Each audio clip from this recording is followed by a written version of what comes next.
August আমাদের যে দ্বিতীয় স্বাধীনতা অর্জন করলাম, নিজ উদ্যোগে আমাদের সোনার বাংলা গড়ার জন্য আমরা কাজ করে যাচ্ছি। সামনেও ইনশাল্লাহ করব। আমরা চাই আপনাদের দোয়া এবং ভালোবাসা।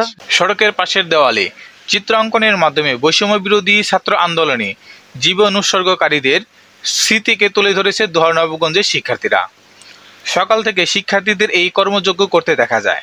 নানান রং ও তুলির আঁচড়ে দেওয়ালের বিবর্ণ চিত্র মুছে আঁকা হচ্ছে স্বপ্নলিপি। চিত্রাঙ্কনের মাধ্যমে নানান শিল্পকর্মের পাশাপাশি লেখা হচ্ছে আন্দোলনের বিভিন্ন স্লোগান।